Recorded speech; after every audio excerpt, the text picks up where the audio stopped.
Hello दोस्तों, जब भी आप एयरक्राफ्ट कैरियर वर्ड सुनते हो तो आपके दिमाग में ये आता है।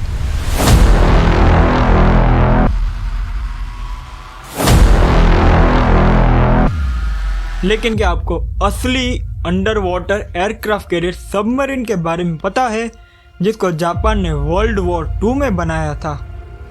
इसके बारे में ज़्यादा जानने के लिए आप लोगों को मेरे साथ चलना होगा माइंड ब्लोइंग टेक की दुनिया में।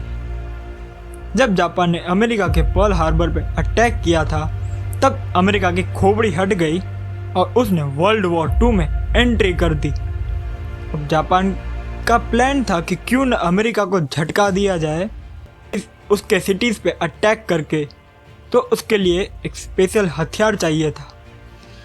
इसलिए मार्च 1942 में जापानीज इंजीनियर्स को एक बाहुबली काम दिया गया, एक ऐसी सबमरीन बनाने का जो एयरक्राफ्ट को भी लॉन्च कर सके।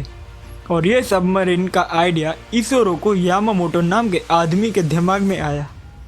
ये सबमरीन 37 मंजिला इमारत जितनी लंबी और इसकी रेंज 60,350 किलोमीटर थी। इतनी कि ये 1.5 बार पूरी दुनिया का चक्कर लगा के आ सके बिना डीजल भरे। ये 3 एरोप्लेन को लॉन्च कर सकती थी, जो 800 किलो बॉम्ब को 1000 किलोमीटर दूर टारगेट तक लेकर जा सके। इन एरोप्लेन्स की स्पीड थी 475 किलोमीटर पर आवर। जब सबमरीन कुछ 100 मीटर की दूरी पे होती अपने टारगेट से, तब वो पानी से बाहर आती और 30 मिनट के अंदर तीनों एयरक्राफ्ट को कंप्रेसर कैटापल्ट सिस्टम की मदद से लॉन्च करके पानी के अंदर चली जाती और प्लेन्स का इंतज़ार करती। ये प्लेन्स टारगेट का सत्यानाश करके पानी पे लैंड कर दे और ये सबमरीन एक स्पेशल फोल्डिंग क्रेन से इनको सबमरीन के अंदर वापस रख देती। लेकिन इधर कहानी में ट्विस्ट है, और वो ट्विस्ट ये है कि जापान ने इसको कभी युद्ध में यूज़ ही नहीं किया, क्योंकि अमेरिका के साथ 4 साल तक लड़ने के बाद 15 अगस्त 1945 को उसने सरेंडर कर दिया और इधर वर्ल्ड वॉर 2 का दी एंड हो गया। ये सबमरीन युद्ध में क्यों यूज़ नहीं की गई, उसके रीजंस हैं। पहला, इस टाइप की पहली सबमरीन 1945 के शुरुआती महीनों में आई थी, जब जापान ऑलरेडी बहुत कमज़ोर हो चुका था। दूसरा, यामामोटो जिन्होंने इस सबमरीन के बारे में सोचा था, उनकी अप्रैल 1943 में डेथ हो गई। इसलिए पहले प्लान के हिसाब से 18 सबमरीन्स बनने वाली थी और बनी एंड में सिर्फ 3।